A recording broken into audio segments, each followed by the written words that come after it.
The International City and County Managers Association is committed to increasing the opportunities for those who will be the local government leaders of tomorrow.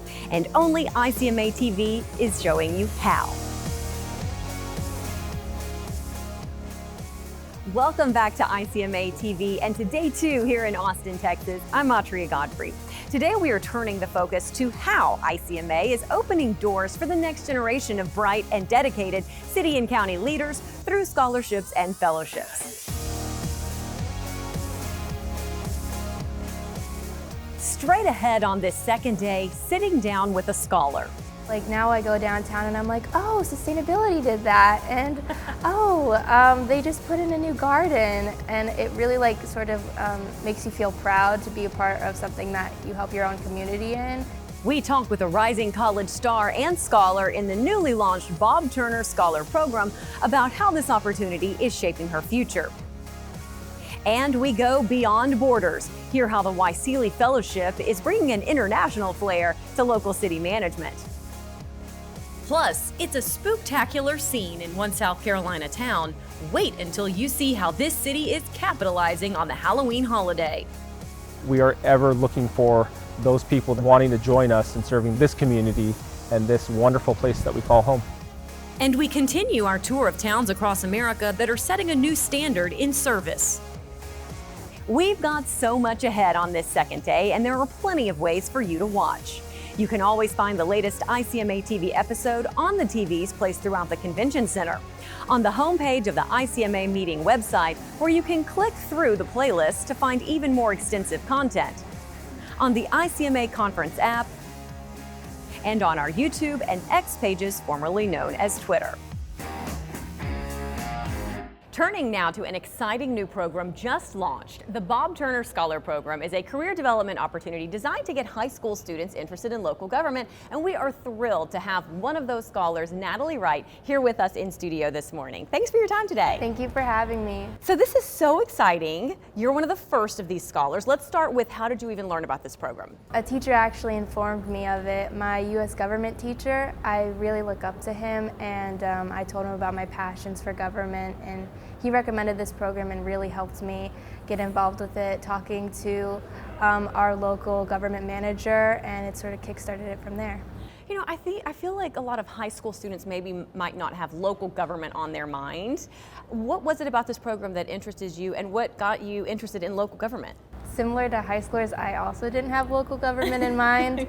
I was thinking more like state or federal government, but because I didn't know a lot about it, that really piqued my interest, and the values that this program had about leadership and also just gaining experience that really gave me an interest in wanting to do this. So can you talk a little bit about some of the opportunities that you've had by being a part of this program? Yeah, I got to go to so many departments within local government.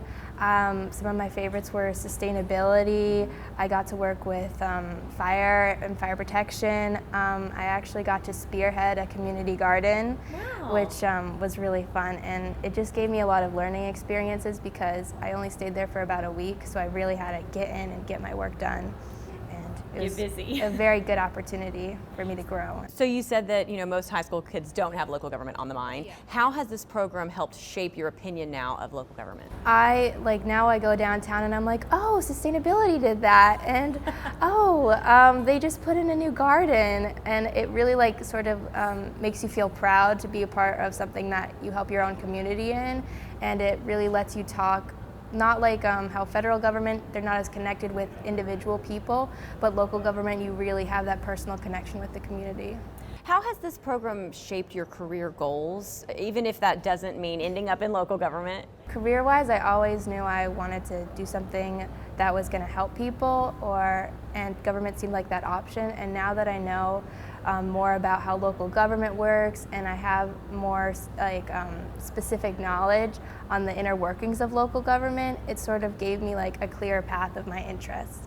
Before, I didn't really know much about the responsibilities of local government, but now that I do, I know more about interests that I want to pursue. Which is incredible because you're a first year, at university. I think that's usually when a lot of, college kids are still trying to figure things out, but you've got a very clear vision now. It really helped me with that. It was a little nerve-wracking, already determining what you're going to do with your life basically, and this sort of gave me like a clearer path and helped me a little bit understand more. So thanks to your government teacher in high school, you learned about this program. Do you have any advice to current high school students who maybe similar to you don't know anything about local government? How can they get involved? What would your advice be? If you're interested in local government or government in general, or just interested in like being a leader or anything with leadership, I would very highly recommend like looking into programs and also just looking into like what your local government does and how you can get involved and help people. One position in particular that you would like to maybe aspire to become within local government? Sustainability. It's a new field, so there's a lot of work to do there. Right. Lots of potential for growth. Lots of potential. Well, congratulations on being a scholar and best of luck to you. Can't wait to see you at ICMA maybe a couple of years down the road. Thank you. Did you know famed glass artist Dale Chihuly was born in Tacoma, Washington? That's just one of the interesting facts about this vibrant community of creative minds, writers, artists, and musicians that all call Tacoma home, and it can be your destiny too. Tacoma is the greatest city in the world. We have incredible waterfront views, distinct neighborhoods, world-class universities, museums, lots of local businesses. We can see the beautiful Mount Rainier, but what really makes Tacoma the greatest city in the universe are the people who choose to call it home.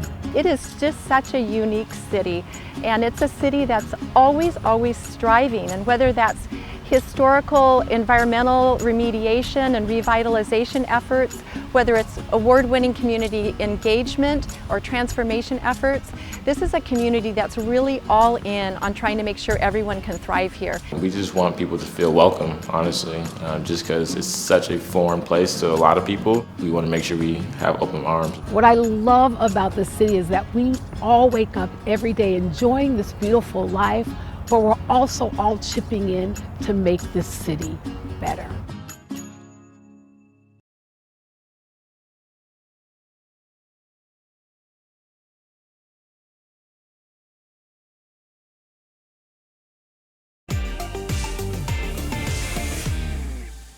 Cultural exchange plays a pivotal role in improving and enhancing local governments across the world. That's why ICMA launched the Young Southeast Asian Leaders Initiative. Let's see what the YSEALI Fellowship is all about. The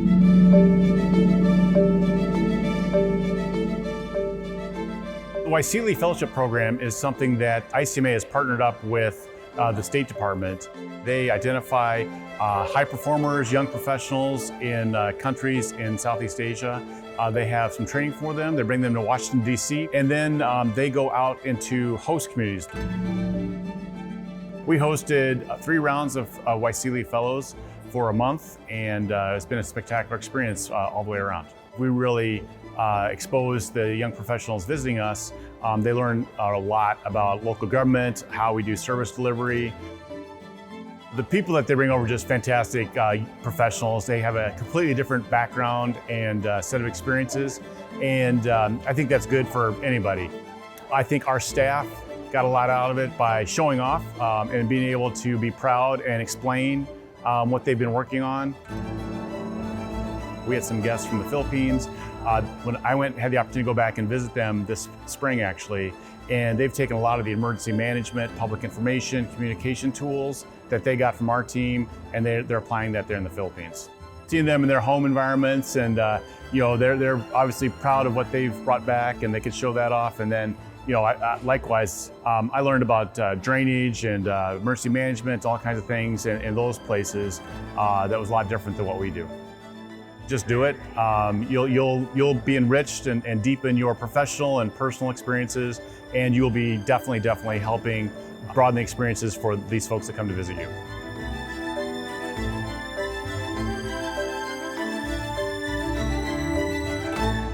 Now to the dynamic city of Tamarac, Florida. See how technological innovation is bridging generations and embracing smart city initiatives.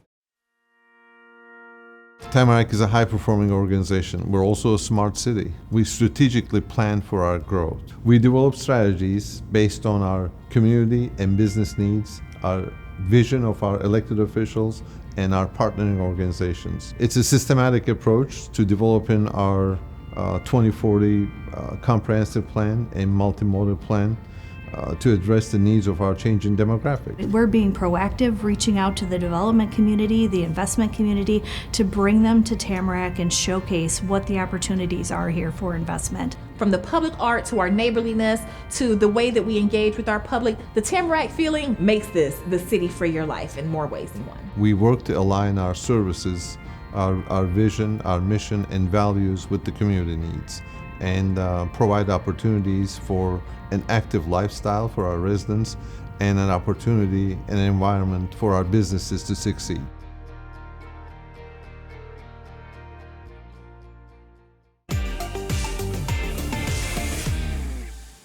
Staying in the Sunshine State, with its illustrious history, the best education, the most beautiful scenery, and a commitment to tending to a veterans community and government that serves the public, Hillsborough County could be the very best place to call home. Hillsborough County is a wonderful place to live and just has so many opportunities for arts, culture, recreation. So the Sportsplex is just an incredible opportunity for people to come from all over to experience Hillsborough County. We do high-end tournaments, soccer, lacrosse, football. There was over $20 million worth of investment, so we've made it state-of-the-art, and it continues to be one of the finest venues in the country. Carrollwood Village Park is probably one of the most visited parks in the entire county. One of the most important elements of this whole program has been we listen to the community, and we think it's a shining example of good government working with its constituency. The whole genesis of Operation Code Vet was a way for the community to show their gratitude to our veterans and also feel like the community actually cares. Young or old, there's something here for everyone. It really is a remarkably special place that I like to call paradise.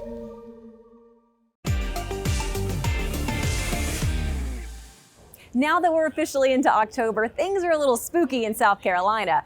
Check out how the city of Conway, South Carolina has really taken their love of Halloween to the next level, and they're seeing big bucks with every boo. Beginning in 2020, we started putting pumpkins in our live oak lined Main Street in the terms of hundreds of pumpkins. So when you come into the city of Conway, you see pumpkin trees that greet you.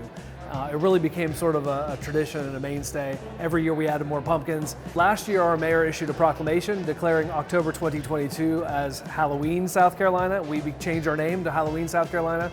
And every year then, October 1st, we changed to Halloween South Carolina. So Conway, South Carolina ended on September 30th, and we became Halloween. Just in terms of visitor counts, we saw a 20 times the number of visitors to our downtown than the year before, 20 times. In hospitality revenues, we saw an increase month over month of 18% with Chick-fil-A in our community closed. They were closed, so without them included, it was still an 18% increase. This year, we're expecting something in the neighborhood of 20 to 25 just for the month of October. So I will say this year, in my office is the Michael Myers costume, and it will be making random appearances throughout the city. Our goal in downtown is not to scare anyone, but to entertain. One of my deputy administrators says we need to be Haunted Mansion, not The Exorcist. So we're very careful to not scare people, but entertain them. Now time to check out some upcoming Mission Square must-see sessions.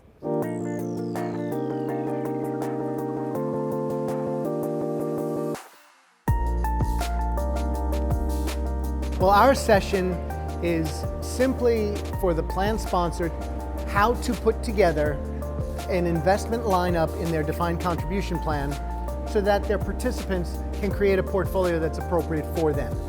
I hope attendees will take away that there is a structure and there is a requirement for them as fiduciaries to create this full investment menu that is not too much nor too little. This is a critical topic in local government because city managers and county managers, while they understand a little bit about finance, almost none of them have spent a lot of time with their fiduciary responsibility of creating this investment menu. And that is what we hope they will take away. So our session is designed to help local government plan sponsors navigate the retirement reform package known as Secure 2.0. So I hope that plan sponsors are able to understand how to implement changes that are beneficial to their employees, as well as gain an understanding about the legislative landscape in Washington. This is an important topic because there have been a number of retirement reforms over the past few years, and we're hoping that plan sponsors can implement these changes that provide enhanced coverage and savings opportunities for their participants. Classic Colorado. That's the motto of Eagle, Colorado, where 100+ miles of trails for biking, hiking, and running means an abundance of year-round recreational opportunities. Being in town from 1999 until now, I've seen a bunch of changes for sure. Eagle Ranch is certainly one of them. Things like a river park, new town park, miles and miles of bike paths, and a lot of positive things for our community that enhances our quality of life here. Eagle has done a really excellent job of maintaining that small town feel, keeping our old traditions while incorporating new traditions such as the block party and community table, as well as improve upon our already world-class amenities and outdoor recreational opportunities. Visitors from near and far come to Eagle to use our trails. Our community values them, our businesses support them, and our trails are a big reason why many of us live in this community. So the town of Eagle is very fortunate to have approved 346 new housing units. 16 of those are on 3rd Street as part of a Habitat for Humanity partnership. It's really exciting to have this project right here next to 2 schools where teachers can walk or bike to work. It's very accessible, and offering affordable homeownership solutions is just a critical component to keeping our workforce in the community.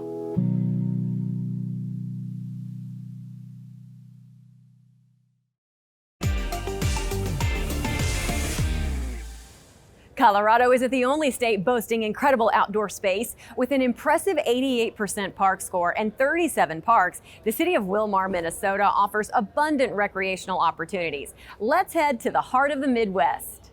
Willmar is located in west central Minnesota, just 90 miles from Minneapolis and St. Paul. Our community was built around the railroad, and from the beginning, our large Scandinavian population welcomed and embraced immigrants and diversity. Now Willmar's population includes more than 30 cultures, with 41 languages spoken. One aspect that has stood out to me is our city's dedication to creating recreational spaces for people. Because of its collaboration, Willmar is an all-America city full of culture, diversity, and growth. There's lots of great things happening right now. Willmar is family, fun, play, work, and living. You will find the commitment from our county commissioners, city council members, churches, businesses, schools, colleges, and our residents to see and look to the future and say, this can happen now. Let's be the future.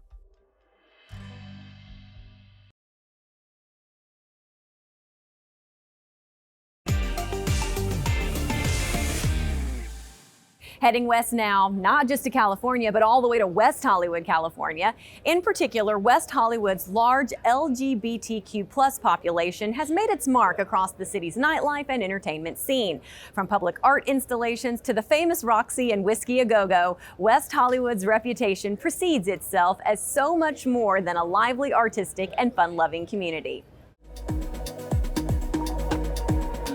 The city of West Hollywood was established in 1984. The focal point of the city quickly became LGBTQ rights, and the city quickly became a sanctuary city, recognizing the rights of people who are being oppressed. West Hollywood has become famous worldwide as a queer destination, really because of the history that we've had.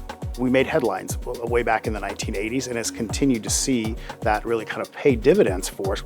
West Hollywood is unique because it has a strong understanding that art is not only a form of creative expression, but something that can have a tangible effect on the day-to-day life of its citizens. You can feel the difference when you're surrounded by love, and I really think that that's what's so special about West Hollywood, is it's just built from love.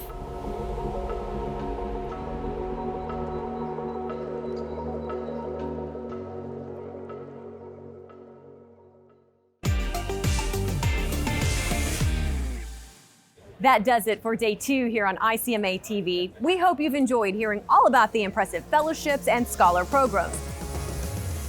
If you missed any part of today's episode, you can always catch up by finding the latest ICMA TV episode on the TVs placed throughout the Convention Center, on the homepage of the ICMA meeting website, where you can click through the playlist to find even more extensive meeting content, on the ICMA conference app, and on our YouTube and X pages, formerly known as Twitter. We are only halfway through this exciting week here in Austin, still 2 more days of ICMA TV to come. Thanks for joining us here today, and we'll see you right back here again tomorrow.